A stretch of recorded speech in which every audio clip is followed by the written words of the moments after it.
ശ്രീധേ, ഫട്നാവിസ് വീണ്ടും മുഖ്യമന്ത്രിയാവും? ആകാനാണ് സാധ്യത. കാരണം മുൻപ് അദ്ദേഹം 5 വർഷം മഹാരാഷ്ട്രയുടെ മുഖ്യമന്ത്രിയായി ഭരിച്ചിരുന്ന അദ്ദേഹമായിരുന്നു. മുഖ്യമന്ത്രി ആവേണ്ടതാണല്ലോ, കാരണം അദ്ദേഹം അതിഭീകരമായിട്ടുള്ള ഭൂരിപക്ഷത്തിൽ, മഹാരാഷ്ട്ര ഇതുവരെ കാണാത്ത, ചരിത്രത്തിലില്ലാത്ത ഭൂരിപക്ഷത്തിലാണ് ഇപ്പോൾ അധികാരത്തിലെത്താനായിട്ട് പോകുന്നത്. എനിക്ക് തോന്നുന്നു ബി ജെ പിക്ക് അവിടെ എത്ര സീറ്റുണ്ട് മഹാരാഷ്ട്രയിൽ? 130-130-ലധികം സീറ്റുണ്ട്. അതേസമയം ബി ജെ പിയുടെ 2 ഘടകകക്ഷികൾ ഒരുമിച്ച് ചേർന്നാൽ പോലും 100 സീറ്റിൻ്റെ അടുത്ത് എത്തുന്നില്ല എന്നാണ് ഞാൻ മനസ്സിലാക്കുന്നത്.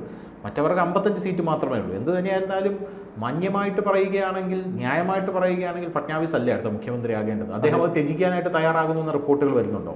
അല്ല, അതിനുള്ള സാധ്യതയും കാണുന്നുണ്ട്. കാരണം ഒരു പ്രതിസന്ധി ഘട്ടത്തിൽ ശിവസേനയിൽ നിന്നും ഏകനാഥ് ഷിൻഡെ ഉൾപ്പെടെയുള്ള ഒരു ഭാഗം ഈ NDAയിലേക്ക് വരികയായിരുന്നു. അന്നാണ് മഹായുക്തി സഖ്യം രൂപീകരിക്കുകയും പിന്നീട് അവർ അധികാരത്തിലിരിക്കുകയും ചെയ്തു. ആ സഖ്യം ഏകനാഥ് ഷിൻഡെയെ മുഖമായി വെച്ചായിരുന്നല്ലോ മത്സരിക്കാൻ ഇറങ്ങിയത്. ആ മത്സരത്തിലായിരുന്നു ഇത്ര 200-ലധികം സീറ്റിൻ്റെ വലിയ ഭൂരിപക്ഷത്തിൽ വിജയം കൊയ്തത്. പക്ഷെ അദ്ദേഹം തിരിച്ചു കൊണ്ടുവരാനാണ് ഇപ്പോൾ RSSൻ്റെ ശ്രമം. RSSുമായി നിതിൻ ഗഡ്കരി കഴിഞ്ഞാൽ RSSുമായി ഏറ്റവും അടുത്ത് ബന്ധം പുലർത്തുന്ന ഒരു നേതാവാണ് ഈ ദേവേന്ദ്ര ഫട്നാവിസ്. കാരണം നാഗ്പൂർ സ്വദേശിയാണ് അദ്ദേഹം. ഈ 22-ാമത്തെ വയസ്സിലായിരുന്നു നാഗ്പൂരിലെ ഒരു മുനിസിപ്പൽ തെരഞ്ഞെടുപ്പിൽ അദ്ദേഹം വിജയിച്ചാണ് ഈ രാഷ്ട്രീയത്തിലേക്ക് കടന്നു വരുന്നത്. പിന്നീട് 27-ാമത്തെ വയസ്സിൽ ചെറുപ്രായത്തിൽ തന്നെ കൗൺസിലിൻ്റെ ചെയർമാനായി മാറുന്ന ഒരു സാഹചര്യം ഉണ്ടായി. പിന്നീട് ഈ 99 കാലഘട്ടത്തിൽ തന്നെ അദ്ദേഹം MLA ആയി വരുന്നു. പിന്നീട് 2013 BJPയുടെ പ്രസിഡന്റ്, 2014 ആദ്യമായി അദ്ദേഹം മുഖ്യമന്ത്രിയാകുന്നത്. 5 വർഷം തുടർച്ചയായി തന്നെ ഭരിക്കുവാൻ അദ്ദേഹത്തിന് കാലാവധി പൂർത്തിയാക്കാൻ കഴിഞ്ഞു. പിന്നീടുണ്ടായിരുന്ന ശിവസേനയും അതോടൊപ്പം തന്നെ 2019 ശിവസേനയും അതോടൊപ്പം തന്നെ BJPയും തമ്മിൽ സഖ്യമായി മത്സരിക്കുകയും ആ സഖ്യത്തെ ഇപ്പോൾ ജനങ്ങൾ അംഗീകരിക്കുകയും ചെയ്തു. ഈ സമാനമായ രീതിയിൽ തന്നെ ഇപ്പോൾ ഈ സഖ്യത്തെ ജനങ്ങൾ അംഗീകരിച്ചിട്ടുണ്ടല്ലോ 200-ലധികം സീറ്റോടെ. അതിന് സമാനമായി അന്ന് അംഗീകരിക്കുന്ന സാഹചര്യമുണ്ടായി. അന്ന് 105 സീറ്റ് BJP, അതോടൊപ്പം തന്നെ 56 സീറ്റ് ശിവസേനയെ നേടിയിരുന്നു. അന്നും ഏറ്റവും കൂടുതൽ സീറ്റ് നേടിയ ഒറ്റകക്ഷി BJP ആയിരുന്നു. പക്ഷെ ആ സമയത്ത് അധികാരമോഹം കൊണ്ട് അന്ന് ഉദ്ധവ് താക്കറെ സീറ്റ് ചോദിക്കും, മുഖ്യമന്ത്രി സ്ഥാനം ആവശ്യപ്പെട്ടിരുന്നു. അത് നൽകാൻ എന്തായാലും BJP തയ്യാറായില്ല. കാരണം ശിവസേനയേക്കാൾ ഇരട്ടി സീറ്റുള്ള ഒരു പാർട്ടി എങ്ങനെ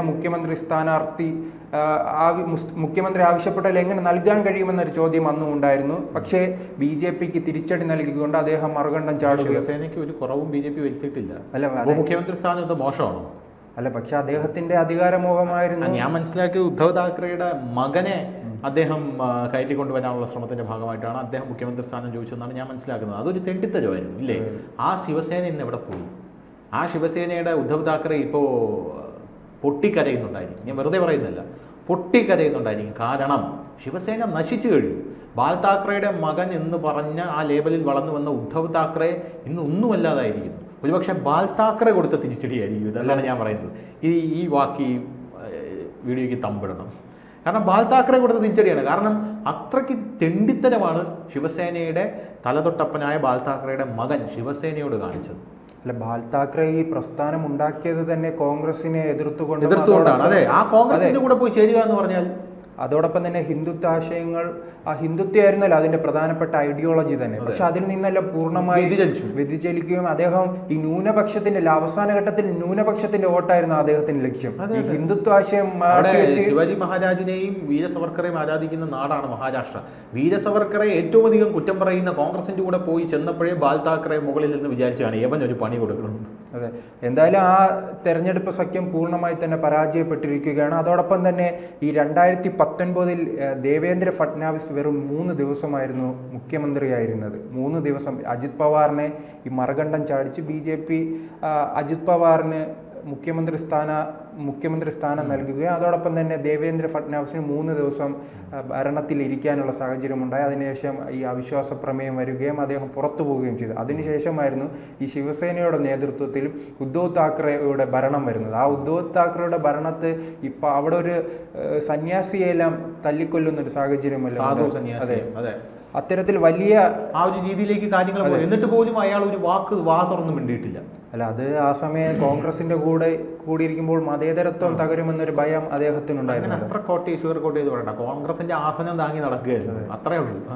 എന്തായാലും അന്ന് ഈ ജനങ്ങളെല്ലാം കാണുന്നുണ്ടല്ലോ. പിന്നീട് വന്ന പക്ഷേ ആ പാർട്ടിക്കകത്ത് തന്നെ, പാർട്ടിക്കുള്ളിൽ തന്നെ ആ പ്രശ്നങ്ങൾ പുകഞ്ഞുകൊണ്ടിരുന്നു. പിന്നീട് 2.5 വർഷം കഴിഞ്ഞിട്ട് വീണ്ടും ഏക്നാഥ് ഷിൻഡെ തങ്ങളുടെ ശിവസേനയുടെ യഥാർത്ഥ ആശയം തങ്ങളാണ് ഇനി മുന്നോട്ട് കൊണ്ടുപോകാൻ ശ്രമിക്കുന്നു എന്ന് പ്രസ്താവനയുമായി അദ്ദേഹം BJPയോടൊപ്പം ചേരുന്നു. അന്ന് BJP മുഖ്യമന്ത്രിയാക്കി, അദ്ദേഹത്തെ മുഖ്യമന്ത്രിയാക്കുകയും ദേവേന്ദ്ര ഫഡ്നാവിസ് ഉപമുഖ്യമന്ത്രിയാവുകയും ചെയ്തു. പിന്നീട് അജിത് പവാർ ഇങ്ങോട്ട് കടന്നു വരികയും ആ വലിയ സഖ്യമായി മാറുന്നു. പക്ഷേ ഇപ്പോൾ കഴിഞ്ഞ തെരഞ്ഞെടുപ്പിൽ, ലോക്സഭാ തെരഞ്ഞെടുപ്പിൽ ഈ അജിത് പവാർ എന്തായാലും ഈ ഒരു അഴിമതി വീരനാണ്. അദ്ദേഹത്തെ പല അഴിമതി കേസുകളും അതോടൊപ്പം തന്നെ പല വിവാദങ്ങളും നിറഞ്ഞു നിൽക്കുന്ന ഒരാളാണ് ശരത് പവാറിൻ്റെ ഈ ബന്ധു കൂടിയായ അജിത് പവാർ. അദ്ദേഹം വന്നത് എന്തായാലും BJP അണികൾക്കെല്ലാം ഒരു താല്പര്യമില്ലായിരുന്നു ആദ്യഘട്ടത്തിൽ. കാരണം ഇത്രയും ഒരു അഴിമതി വീരനെ എന്തുകൊണ്ട് ഈ BJP ചോദ്യങ്ങളുണ്ടായിരുന്നു. അന്ന് ആ പരാജയത്തിന് ഒരു കാരണമായി 2024 തെരഞ്ഞെടുപ്പിൽ വലിയ പരാജയമാണ് BJP അവിടെ മഹാരാഷ്ട്രയിൽ BJPക്ക് ഉണ്ടായത്. കാരണം മുൻപുള്ള തെരഞ്ഞെടുപ്പിൽ 40-ലധികം സീറ്റ് നേടിയ BJP ഇത്തവണ 17 or 18 സീറ്റിലേക്ക് ചുരുങ്ങുന്ന ഒരു സാഹചര്യമുണ്ടായി. കോൺഗ്രസ് ഏറ്റവും വലിയ ഒറ്റകക്ഷിയാകുന്ന ഒരു സാഹചര്യമുണ്ടായി. അത്തരത്തിൽ വലിയ മുന്നേറ്റം ഉണ്ടാക്കുവാൻ ഈ മഹാവികാസ് അഘാഡിക്ക് കഴിഞ്ഞിട്ടുണ്ട്. അതിനാൽ തന്നെ അവർ വിലയിരുത്തിയത് വീണ്ടും തങ്ങളുടെ സർക്കാർ അധികാരത്തിൽ വരും. അപ്പോഴും ചെറിയ തർക്കങ്ങളുണ്ടായിരുന്നു. കോൺഗ്രസിനാണോ മുഖ്യമന്ത്രി സ്ഥാനം ആവശ്യം, അതോ ഇനി ഉദ്ധവ് താക്കറെ തന്നെ തിരികെ വരുമോ, അതോ ശരത് പവാറിൻ്റെ മകളോ ശരത് പവാറോ മുഖ്യമന്ത്രി വരുമോ? അങ്ങനെ വലിയ ഇവിടെ വിജയം വന്നില്ല. അതിനു മുമ്പ് തന്നെ അവിടെ തർക്കവും ഉണ്ടായിട്ടുണ്ട്. ആ തർക്കങ്ങൾ നിൽക്കുമ്പോഴാണ് ഇവിടെ ഹരിയാന തെരഞ്ഞെടുപ്പ് വരുന്നത്. ലോക്സഭാ തെരഞ്ഞെടുപ്പിന് പിന്നാലെ അവിടെയും ചിലപ്പോൾ ഇത് വേറെ ഈ മലയാളത്തിലെ വാർത്തകളിൽ തന്നെ ശ്രദ്ധിച്ചിട്ടുണ്ട്. ഹരിയാനയിൽ ഈ കോൺഗ്രസിൻ്റെ തെരഞ്ഞെടുപ്പ് കഴിഞ്ഞതോടെ തന്നെ അടുത്ത മുഖ്യമന്ത്രി ഹൂഡയ്ക്ക് ആശംസകൾ കോൺഗ്രസ് സൈബർ പോരാളികൾ എന്ന് പറഞ്ഞ പോസ്റ്റുകളെല്ലാം വന്നിരുന്നു. അങ്ങനെ ഹൂഡ മുഖ്യമന്ത്രിയാകുന്നു, പിന്നാലെ മഹാരാഷ്ട്ര പിടിക്കുന്നു, ബീഹാർ പിടിക്കുന്നു, അതോടൊപ്പം തന്നെ ഡൽഹി പിടിക്കുന്നു. അങ്ങനെ വലിയ മോഹങ്ങളുമായിരുന്നു ഹരിയാന തെരഞ്ഞെടുപ്പിനെ ഇവർ മുന്നോട്ട് പോകുന്നത്, ആ തെരഞ്ഞെടുപ്പിൽ മത്സരിക്കാൻ നേരിട്ടത്. പക്ഷേ ആ തെരഞ്ഞെടുപ്പിൽ വലിയ പരാജയമുണ്ടായിരുന്നു. ആ പരാജയത്തോടു കൂടി തന്നെ BJPക്ക് ആത്മവിശ്വാസം കൂടി. അതോടൊപ്പം തന്നെ മുൻപുള്ള ചർച്ചകളിൽ സൂചിപ്പിച്ചതുപോലെ തന്നെ 2025 RSSൻ്റെ സ്വന്തം തട്ടകമായ നാഗ്പൂരിലെ സംസ്ഥാനം, നാഗ്പൂർ ഉൾപ്പെടുന്ന ഒരു സംസ്ഥാനമാണല്ലോ മഹാരാഷ്ട്ര. ആ മഹാരാഷ്ട്രയിൽ അധികാരത്തിൽ എത്തണമെന്നത് RSSൻ്റെ മോഹമായിരുന്നു. അതിനാൽ തന്നെ ഈ 3-4 മാസങ്ങളെ തന്നെ ആ ലോക്സഭയ്ക്ക് പിന്നാലെ തന്നെ RSS ഇറങ്ങി അവിടെ പ്രചരണം നടത്തിയിരുന്നു. കാരണം RSS ഈ ഇത്തരത്തിലുള്ള ഈ അഴിമതിയും കോൺഗ്രസിൻ്റെ അഴിമതിയും അവരുടെ ദുർഭരണവും മുൻപുള്ള ചെയ്തികളും ശിവസേനയുടെ ഇരട്ടാത്താപ്പവും ഉൾപ്പെടെയുള്ളവ ലഘുലേഖകളുമായി BJPയുടെ ലേബലിലല്ല, അല്ലാതെ ഈ ഹൈന്ദവ വിഭാഗത്തിൻ്റെ ലേബലിൽ അവിടെ എത്തി പ്രചരണം നടത്തുന്ന ഒരു സാഹചര്യം ഉണ്ടായിരുന്നു. ഇത് ഹൈന്ദവ വോട്ടുകൾ ഏകീകരിക്കാനുള്ള കാരണമായിട്ടുണ്ട്. അതാണ് ഇത്രയും വലിയ വിജയം. കാരണം 288-ൽ 220-ലധികം സീറ്റ് നേടുകയാണ് അവിടെ. അത്രയ്ക്ക് വലിയ വിജയം സ്വന്തമാക്കാൻ ഇതിൽ പകുതിയിലധികം പരാജയപ്പെട്ട സീറ്റുകളിൽ ചെറിയ രീതിയിലാണ്, വോട്ടിൻ്റെ എണ്ണത്തിലാണ് പരാജയപ്പെട്ടത്. വിജയിക്കുന്ന സീറ്റിലാണെങ്കിൽ വലിയ രീതിയിലുള്ള വിജയം കരസ്ഥമാക്കാൻ കഴിഞ്ഞിട്ടുണ്ട്. അത് ഒരു ഏകീകരണം ഉണ്ടാക്കുവാൻ അവിടെ RSSന് കഴിഞ്ഞിട്ടുണ്ട്. ആ ഏകീകരണം കൊണ്ടുള്ള വിജയം എന്തായാലും ഈ മഹായുദ്ധി സഖ്യത്തിന് ഗുണകരമായിട്ടുണ്ട്. അതോടൊപ്പം തന്നെ ഈ ദേവേന്ദ്ര ഫഡ്നാവിസ് ആയിരുന്നല്ലോ 2014 മുഖ്യമന്ത്രി. അദ്ദേഹം 5 വർഷം തികച്ചു. അദ്ദേഹത്തിൻ്റെ മികച്ച പ്രവർത്തനം കൊണ്ടായിരുന്നു ജനങ്ങൾ വീണ്ടും അദ്ദേഹത്തിനെയാണ് തിരഞ്ഞെടുത്തത്. പക്ഷേ കൂടെ നിന്ന് കാലുവാരി അദ്ദേഹത്തെ പുറത്താക്കുന്ന ഒരു സാഹചര്യം ഉണ്ടായിരുന്നു. പക്ഷേ അദ്ദേഹം വീണ്ടും തിരിച്ചു വന്നു, വലിയ തിരിച്ചുവരും. കാരണം 150-ലധികം സീറ്റിൽ മത്സരിക്കുന്ന BJPക്ക് 130-ലധികം സീറ്റ് ലഭിക്കുകയാണ്. അപ്പോൾ 90%-ലധികം സീറ്റ് നേടി വിജയിച്ച ഒരു പാർട്ടിയായി BJP മാറിയിട്ടുണ്ട്. അതിനാൽ തന്നെ അദ്ദേഹം അതോടൊപ്പം തന്നെ ഈ തെരഞ്ഞെടുപ്പിന് പിന്നാലെ വിജയം ഉറപ്പിച്ചു. റിസൾട്ട് വരും മുമ്പ് തന്നെ BJP അവിടെ വിജയം ഉറപ്പിച്ചിരുന്നു. അദ്ദേഹം RSSൻ്റെ പിന്തുണ നേടുവാനായി അന്ന് മോഹൻ ഭാഗവതവിനെ കാണാൻ പോകുന്നു, അദ്ദേഹത്തിൻ്റെ പിന്തുണ വാങ്ങുന്നു. അതിനാൽ തന്നെ RSSൻ്റെ പിന്തുണയും ഇദ്ദേഹത്തിന് ഉണ്ടാകും.